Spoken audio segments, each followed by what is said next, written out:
இல்லை, அரசியல் 2 விதமாக இருக்குங்க. ஒன்று, நீங்கள் மக்கள் சேவை பண்ணிவிட்டு நீங்கள் தனியாக இண்டிபெண்டன்ட் கேண்டிடேட்டாக கண்டெஸ்ட் பண்ணணும்னா கண்டெஸ்ட் பண்ணலாம். இல்லை மக்கள் சேவை மட்டும் பண்ணிவிட்டு குரல் மட்டும் கொடுக்கலாம் கண்டெஸ்ட் பண்ணாமல். இல்லை இப்போ தமிழ்நாட்டில் எத்தனை பார்ட்டி இருக்குன்னு பார்த்து எந்த பார்ட்டியோட சித்தாந்தங்கள் உங்களுக்கு பிடிக்குதுன்னு பார்க்கலாம். எந்த பார்ட்டி என்ன போஸ்ட் கொடுக்குதுன்னு பார்க்காதீங்க.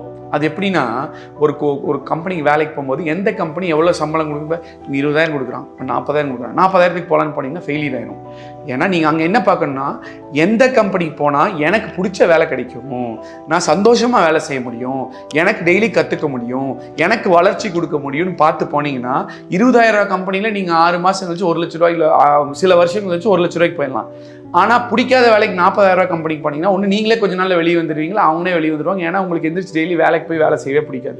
இதே மாதிரி தான் அரசியல் கட்சியிலையும் என்ன சித்தாந்தம், அவங்களோட கொள்கைகள் உங்களுக்கு பிடிச்சிருக்கா, சித்தாந்தங்கள் உங்களுக்கு பிடிச்சிருக்கா, அப்போ லாங் ரன்ல நீங்கள் போகலாம். இல்லை நீங்கள் இப்போ இந்த பொசிஷன் கொடுக்குறாங்கன்னு போயிட்டீங்கன்னு வைங்களேன், இதெல்லாம் பிடிக்காம நீங்கள் வெளியே வந்துடுவீங்க, இல்லை உங்களால் பர்ஃபார்ம் பண்ண முடியாது. நான் 18 வயசில் அஃபிஷியலாக சேர்ந்து 18 வருஷம் நான் டெடிக்கேட்டடாக ஒர்க் பண்ணிட்டு இருந்தேன். எனக்கு இப்போ ஒரு வாய்ப்பு கிடைச்சிருக்கு. ஸோ இப்போ கிடைக்காம கூட போயிருந்தாலும் இன்னும் 10 வருஷம் இருந்தாலும் நான் இதே மாதிரி தான் ஒர்க் பண்ணிட்டு இருந்திருப்பேன். ஏன்னா நம்ம ப்ராசஸில் தான் ஃபோக்கஸ் பண்ணணும். நம்ம என்ன பண்ணுறோங்கிறத பண்ணிகிட்டே இருக்கணும், அவுட்கம் வரும். அப்படி இருந்தால் தான் அரசியலில் நீங்கள் நிம்மதியாக இருக்க முடியும். நீங்கள் 10th ஒரு வருஷம் 10th ப்ரிப்பேர் பண்ண நான் பாஸ் ஆகிட்டேன், இந்த மாதிரிலாம் அரசியலில் ஒர்க் அவுட் ஆகாது.